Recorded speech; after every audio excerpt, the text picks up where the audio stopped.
Praise the Lord. प्रभु के नाम की स्तुति हो। आज हम पढ़ेंगे योएल दूसरा अध्याय। सिय्योन के नरसिंगे फूंको, मेरे पवित्र पर्वत पर सांस बांधकर फूंको। देश के सब रहने वाले काँप उठे, क्योंकि यहोवा का दिन आता है, वरन वह निकट ही है। वह अंधकार और तिमीर का दिन है, वह बदली का दिन है और अंधियारे का सा फैलता है।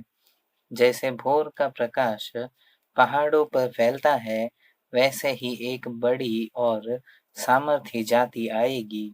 प्राचीन काल में वैसी कभी न हुई और न उसके बाद भी फिर किसी पीढ़ी में होगी। उसके आगे आगे तो आग भस्म करती जाएगी और उसके पीछे पीछे लौ जलाती जाएगी। उसके आगे की भूमि तो एदेन की बारी के समान होगी, परंतु उसके पीछे की भूमि उजाड़ मरुस्थल बन जाएगी और उससे कुछ न बचेगा। उनका रूप घोड़ों का सा है और वे सवारी के घोड़ों की नाई दौड़ते हैं। उनके कूदने का शब्द ऐसा होता है जैसा पहाड़ों की चोटियों पर रथों के चलने का व खूंटी भस्म करती हुई लौ का, या जैसे पाँति बांधे हुए बलि योद्धाओं का शब्द होता है। उनके सामने जाति जाति के लोग पीड़ित होते हैं, सबके मुख मलिन होते हैं। वे शूरवीरों की नाई दौड़ते और योद्धाओं की भांति शहरपनाह पर चढ़ते हैं। वे अपने अपने मार्ग पर चलते हैं और कोई अपनी पाँति की से अलग न चलेगा। वे एक दूसरे को धक्का नहीं लगाते, वे अपनी अपनी राह पर चलते हैं। शस्त्रों का सामना करने से भी उनकी पाँति नहीं टूटती। वे नगर में इधर उधर दौड़ते और शहरपनाह पर चढ़ते हैं। वे घरों में ऐसे घुसते हैं जैसे चोर खिड़कियों से घुसते हैं। उनके आगे पृथ्वी काँप उठती है और आकाश थरथराता है। सूर्य और चंद्रमा काले हो जाते हैं और तारे नहीं झलते हैं। यहोवा अपने उस दल के आगे अपना शब्द सुनाता है, क्योंकि उसकी सेना बहुत ही बड़ी है। जो अपना वचन पूरा करने वाला है, वह सामर्थी है, क्योंकि यहोवा का दिन बड़ा और अति भयानक है। उसको कौन सह सकेगा? तो भी यहोवा की यह वाणी है, अभी भी सुनो, उपवास के साथ रोते पीटते अपने पूरे मन से फिरकर मेरे पास आओ। अपने वस्त्र नहीं, अपने मन ही को फाड़कर अपने परमेश्वर यहोवा की ओर फिरो, क्योंकि वह अनुग्रहकारी, दयालु, विलंब से क्रोध करने वाला, करुणा निधान और दुख देकर पछताने हारा है। क्या जाने वह फिर कर पछताए और ऐसी आशीष दे जिससे तुम्हारे परमेश्वर यहोवा का अन्न बलि और अर्घ दिया जाए। सिय्योन में नरसिंगे फूंको, उपवास का दिन ठहराओ, महासभा का प्रचार करो, लोगों को इकट्ठा करो, सभा को पवित्र करो, पुरनियों को बुला लो, बच्चों और दूध पीउओं को भी इकट्ठा करो। दूल्हा अपनी कोठरी से और दुल्हन भी अपने कमरे से निकल जाए। याजक जो यहोवा के टहलुए हैं, वे आंगन और वेदी के बीच में रो रो कर कहे, है यहोवा, अपनी प्रजा पर तरस खा और अपने निज भाग की नामधराई न होने दे, न अन्य जातियां उसकी उपमा देने पाए। जाति जाति के लोग आपस में क्यों कहने पाए कि उनका परमेश्वर कहाँ रहा।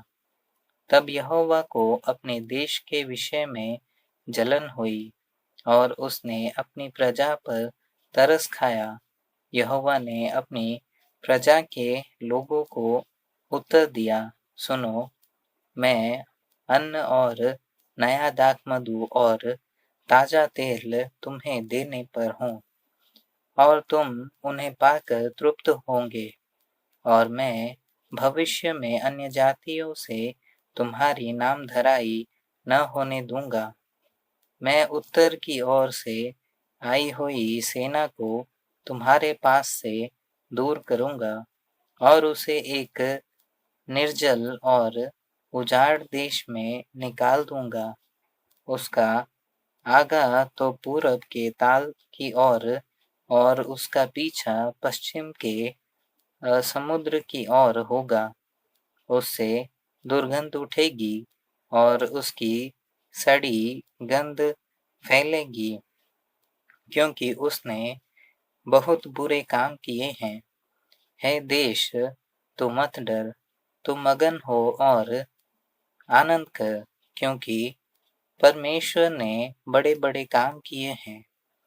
हे मैदान के पशुओं, मत डरो, क्योंकि जंगल में चराई उगेगी और वृक्ष फलने लगेंगे।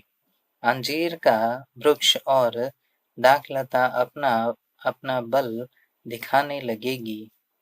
है सिय्योनियों, तुम अपने परमेश्वर यहोवा के कारण मगन हो और आनंद करो, क्योंकि तुम्हारे लिए वह वर्षा अर्थात बरसात की पहली वर्षा बहुतायत से देगा, और पहले के समान अगली और पिछली वर्षा को भी बरसाएगा।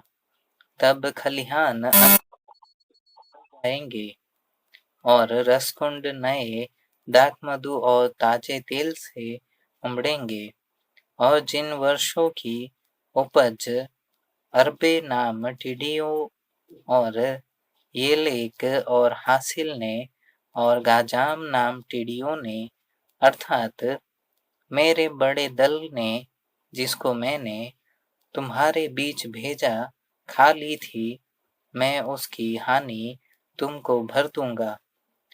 तुम पेट भर कर खाओगे और तृप्त होगे और अपने परमेश्वर यहोवा के नाम की स्तुति करोगे, जिसने तुम्हारे लिए आश्चर्य के काम किए हैं। और मेरी प्रजा की आशा फिर कभी न टूटेगी। तब तुम जानोगे कि मैं इज़राइल के बीच में हूँ, और मैं यहोवा तुम्हारा परमेश्वर हूँ, और कोई दूसरा नहीं है, और मेरी प्रजा की आशा फिर कभी न टूटेगी। उन दिनों के बाद मैं सब प्राणियों पर अपना आत्मा उंडेलूंगा। तुम्हारे बेटे बेटियां भविष्यवाणी करेंगी, और तुम्हारे पुरनिये स्वप्न देखेंगे, और तुम्हारे जवान दर्शन देखेंगे। तुम्हारे दास और दासियों पर भी मैं उन दिनों में अपना आत्मा उंडेलूंगा, और मैं आकाश में और पृथ्वी पर चमत्कार अर्थात लौह और आग और धुएं के खंभे दिखाऊंगा। यहोवा के उस बड़े और भयानक दिन के आने से पहले सूर्य अंधियारा होगा और चंद्रमा रक्त सा हो जाएगा। उस समय जो कोई यहोवा से प्रार्थना करेगा वह छुटकारा पाएगा, और यहोवा के वचन के अनुसार सिय्योन पर्वत पर और यरूशलेम में जिन बचे हुओं को यहोवा बुलाएगा वे उद्धार पाएंगे।